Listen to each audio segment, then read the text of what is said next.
to everybody. Welcome to Elite Bikers Warehouse. Meron tayong kinikater from kids, tapos from young adult, and then sa mga elders, pwede rin po. Dahil mahilig din sila sa road bike, mountain bike, and also sa mga accessories po. Ma-enjoy nyo po ang aming showroom dahil meron tayong variety of brand ng mga bikes. And then, we serve also dun sa mga customers ng bike insurance and bike assistant para meron silang protection sa kanilang asset ng kanilang bike.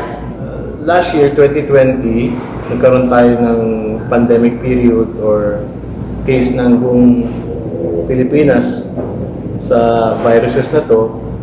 So, una, nag-ano lang kami ng anak ko, ni Miriam. Siyempre, walang recreation sa labas at walang work. So, lahat work at home. So, una, naglalaro lang kami ng ping-pong. And then, naisipan namin bumili ng bike. Dahil nga sabi ng government, instead na magkakaroon ng public commuters, yung mga empleyado ay gagamit na lang ng bisikleta o bike to work. Ngayon, ginawa namin ng aking anak, bumili kami ng bike. Binili namin yung Trek na road bike saka isang MTB na Aerowick.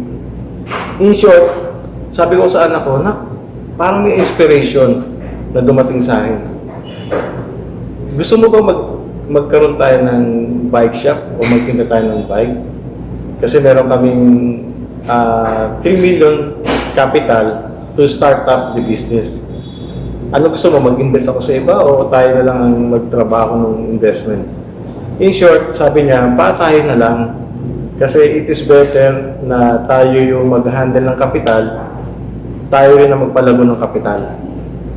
So we pray together, aking may bahay, si Mrs. Melba, si Miriam, nag-pray kami ng yung vision and leading and inspiration para ma-implement yung bagay na yun. Ito na.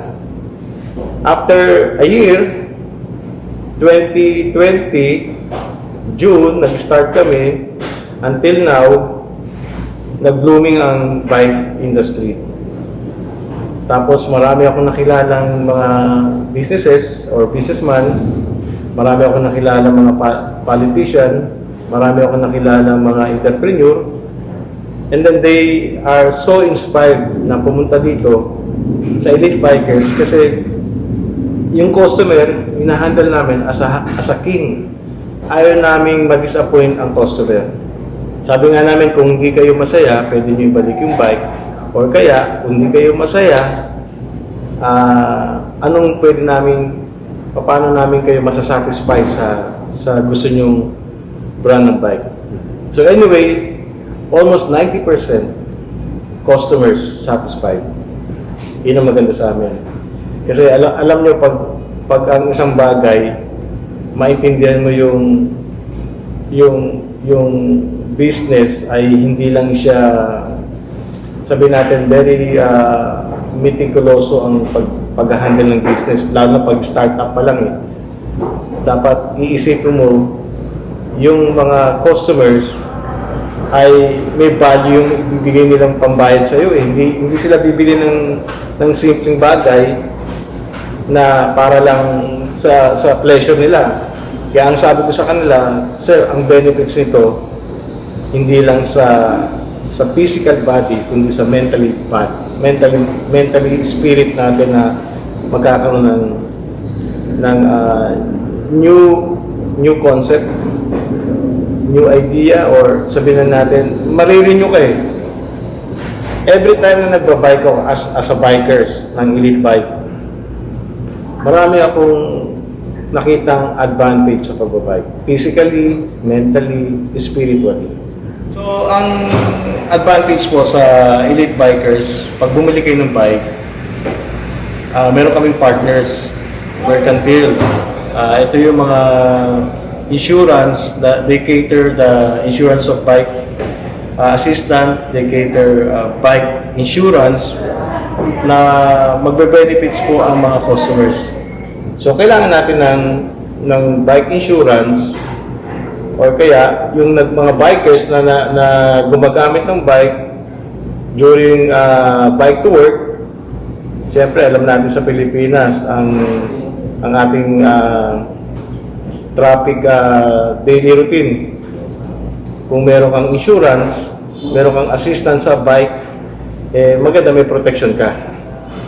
One-stop shop tayo. Nakabili ka na ng bike, insured ka na, insured pa yung bike mo. So, ang kagandahan nito, partners kami ni Mercantile. Tapos, direct insurance company to, established na to. Tapos, ang maganda pa nga po, yung bike natin, secured. And then, makikita nyo po kung ano po ang mapagpipilian ninyo. Sometimes, pinapackage namin, libre na. So yun, kung meron tayong chances na makabisit sa Elite Bikers, makita nyo po yung aming facilities. Welcome po kayo. May open po kami ng Monday until Saturday. So 9 a.m. hanggang alas 6 ng gabi. Tapos pag Sunday naman, 1 p.m. to 3 p.m.